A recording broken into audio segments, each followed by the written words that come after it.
ओम प्रकाश वाल्मीकि जी की जूठन 7 भाषाओं में वो जो है ट्रांसलेट हो चुकी है, हम उसको पढ़ा रहे हैं। ये हमारा विमर्श। बाबा साहब अम्बेडकर के साथ साथ साहू, फूले, माता सावित्रीबाई फूले, कम से कम 50 ऐसे बहुजन नायक हैं जिन पर हम मंत्रणा करना चाहते हैं, जिन पर हम बहस करना चाहते हैं, और वो सब के सब रविदास की धारा से कहे रविदास कला से चमारा, जो हम सहरी सोमीत हमारा ही नहीं कह रहे थे। ऐसा चाहूं राज में जहां मिले सबन को अन, छोट बड़े सब सम बसे रैदास रहे प्रसन्न। ये हमारा फलसफा है। इक्वालिटी, लिबर्टी और फ्रैटर्निटी बाबा साहब ने कहा, I have not taken it from French revolution, हमने फ्रांसीसी क्रांति से नहीं लिया है। जो समता, स्वतंत्रता, बंधुत्व है, I have taken it from my master the Buddha. ये है हमारा फलसफा। तो इसलिए हमें लगता है आज जब ये मंच आपने सजाया है, और आज तक को मैं साधुवाद देना चाहूंगा, धन्यवाद देना चाहूंगा कि आपने हमको स्पेस दिया, और वो भी एक ऐतिहासिक जगह पर, स्थल पर बाबा साहब के। तो मुझे लगता है कि एक सौहार्द वातावरण में गिव एंड टेक है। Knowledge can not grow unilaterally. आप एक समानता नहीं, हमेशा से भारतवर्ष में मीमांसाएं लिखी गई और 64 स्कूल्स ऑफ फिलॉसफी हैं, 64, एकवाद, अनेकवाद, उपेक्षवाद, सापेक्षवाद, और यहां तक कि व्याकरण को भी जो है माना गया। तो इसलिए बाबा साहब ने कहा, जब राष्ट्र निर्माण हम काम करेंगे तो हमें विस्मृति का भी काम करना पड़ेगा। Forgetfulness is one of the very important characteristics of nation building. अगर हम नहीं भूलेंगे कि आप वर्चस्ववादी हैं, आप बड़े हैं और हम निम्न हैं, तो ये राष्ट्र नहीं बन सकता मेरे भाई। आइए, लेट्स कम टुगेदर, कंट्रीब्यूट। आप जब जिसे कहना चाहिए सिराज अहमद खान जब विकेट ले रहा था तो वो भारत के लिए ले रहा था, और जब बाबा साहब अम्बेडकर संविधान लिख रहे थे तो भारत के लिए लिख रहे थे। और जब आज जिसे कहना चाहिए हम 21वीं सदी में पदार्पण कर रहे हैं, तो एक बड़ी लंबी फहरिस्त है। अरे वो क्या गाना है जिसको मोहम्मद रफी गा रहे हैं और लिख रहे हैं मजरू सुल्तानपुरी, और उसको लयबद्ध कर रहे हैं, वो भी मुस्लिम हैं। ध्रुपद गायकी शुरू हो रही है तो संस्कृत श्लोकों से शुरू हो रही है। तो ये भारतवर्ष की जो अपनी मतलब एक तरह से एक अनूठा प्रयास है। मुझे लगता है आज 21वीं शताब्दी में हम करते थे कि जो हमारा विपक्षी है वो बड़ा शक्तिशाली है, बहुत शक्तिशाली है, और इतना चतुर है कि दलित विमर्श पर हम बात कर रहे हैं, लेकिन एक बार भी हमने दलित पर नहीं बात करी। अभी तक हम रामचरितमानस पर ही बात कर रहे हैं।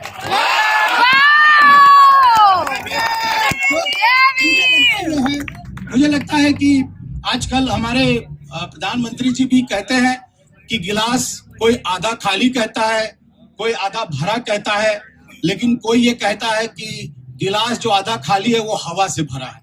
तो हमारे यहाँ जो है एकम सद विपरा बहुधा वदंती। तो ये जो लॉजिकल कंस्ट्रक्शन है, अगर उसको विमर्श में देखें तो मैं अपनी बात शुरू करना चाहूंगा।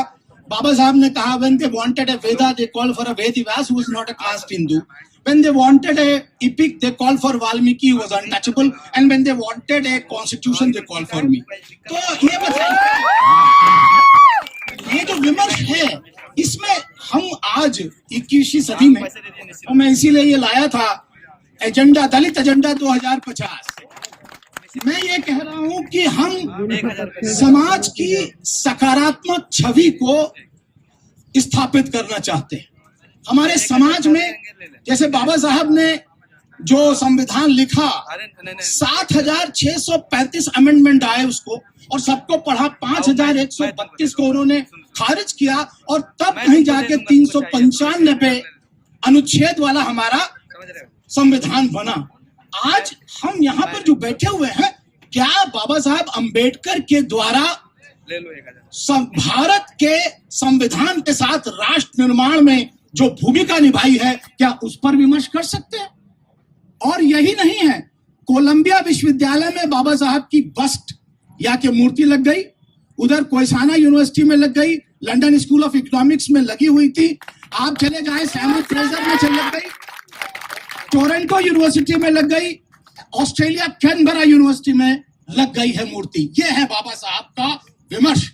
आप ये देखिए, अमर रहे, अमर रहे, अमर रहे, अमर रहे। तो साहित्य, दलित साहित्य की हम बात कर रहे हैं और हमारे माननीय करदम साहब बैठे हैं, मैं ज्यादा नहीं बोलूंगा, लेकिन आज कम से कम जो आत्मकथाएं हैं वो भारतीय समाज का सच निकल रहे हैं, बोल रहे हैं, और वो विभिन्न भाषाओं में, जैसे ओम प्रकाश वाल्मीकि जी की जूठन 7 भाषाओं में वो जो है ट्रांसलेट हो चुकी है। देख रहे हैं सरकारें कोई भी आए, कोई भी चली जाए। और एक चीज और, आपने सर आरक्षण की बात करी, यकीनन जो गरीब है, जिनसे छुआछूत होती है, सामाजिक तौर पर जिनके साथ भेदभाव किया जाता है, उन्हें समानता दिलाना यही इस देश का कर्तव्य होना चाहिए। और जो ताकतवर लोग हैं उनको ये काम करना भी चाहिए। लेकिन सदियों से ये बात होती हुई चली आई, उसके बावजूद भी फिर हम आकर उसी विमर्श पर यहाँ पर खड़े हो जाते हैं। इसको दूर कैसे किया जाए? चित्रा जी, आपने कहा शुरुआत में कि ये जातिवाद, मैं बस आपको सर की फ्लाइट है 9 बजे, क्योंकि हम कार्यक्रम में थोड़ी देर हो गए। मैं ये एक प्रश्न किया था कि ये जातिवाद जो है वो कैसे हटेगा या हटेगा, खत्म कैसे होगा। तो चित्रा जी, एक्चुअली प्रोफेसर होने के नाते बड़ा मेरा दुविधा ये रहती है कि let's define what actually casteism is. जातिवाद है क्या? अगर इसको हम परिभाषित करें पहले, तो फिर उसको मिटाने की मुहिम हम चला सकते हैं।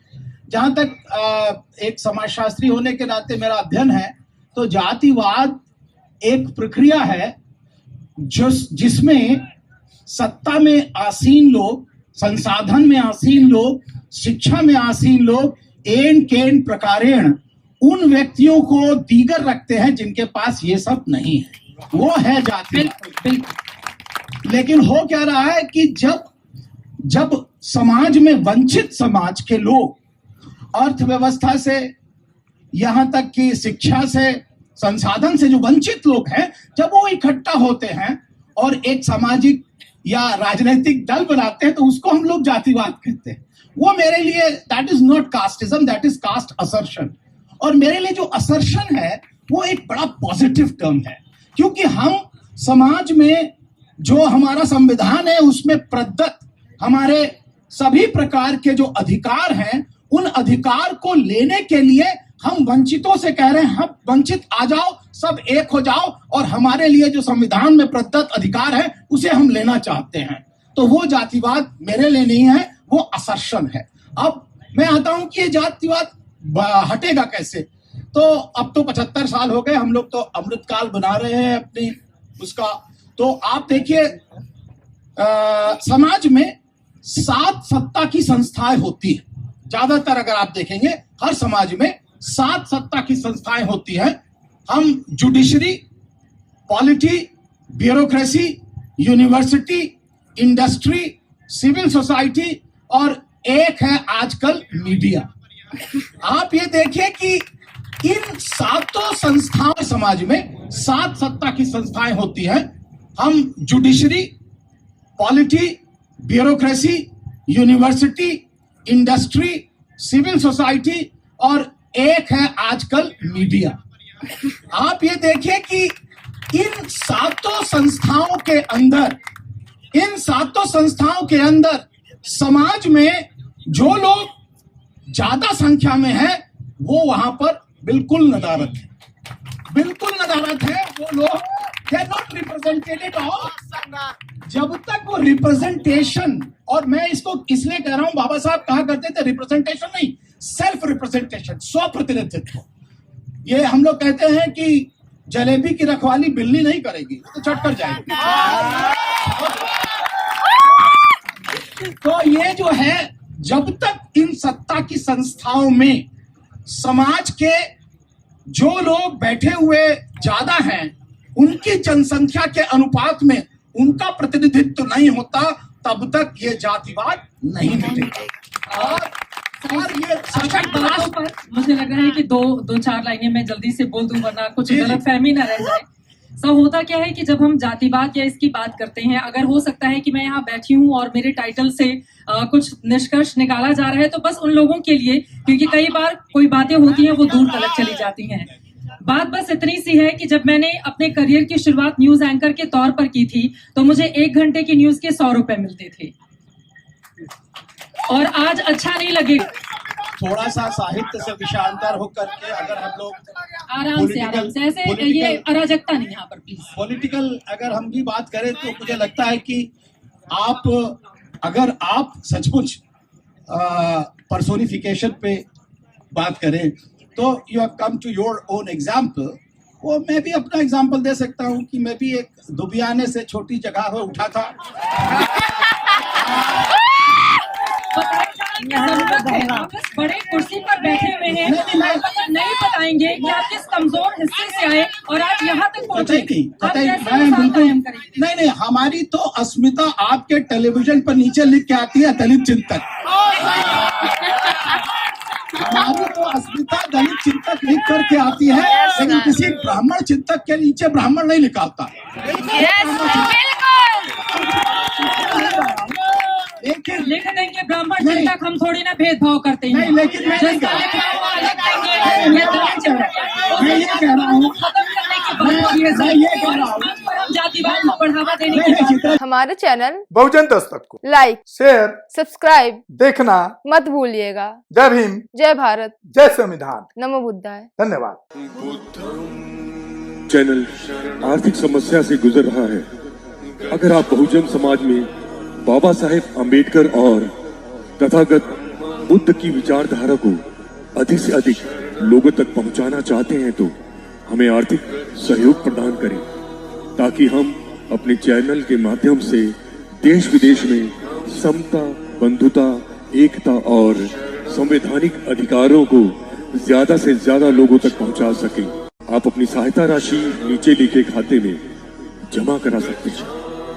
खाता धारक गौतम रत्ना, खाता संख्या 3169576865 IFSC कोड SBIN 0060336, बैंक भारतीय स्टेट बैंक।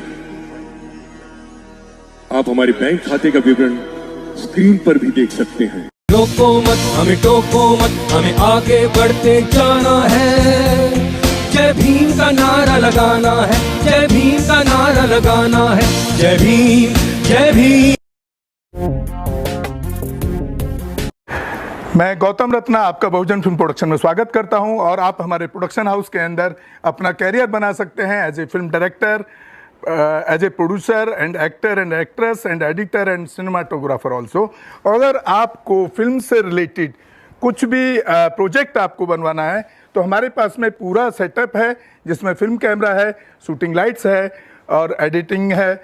सारा A to Z एक ही जगह पर आपको हमारे यहाँ पर मिल जाएगा। तो दोस्तों, आप हमें कांटेक्ट कर सकते हैं हमारे नंबर्स पर 9810085714 और 8510005714। हमारे वेबसाइट पे विजिट कर सकते हैं www.filmserviceindia.com, और हमें मेल भी कर सकते हैं gautamfilmsproduction@gmail.com पर। धन्यवाद।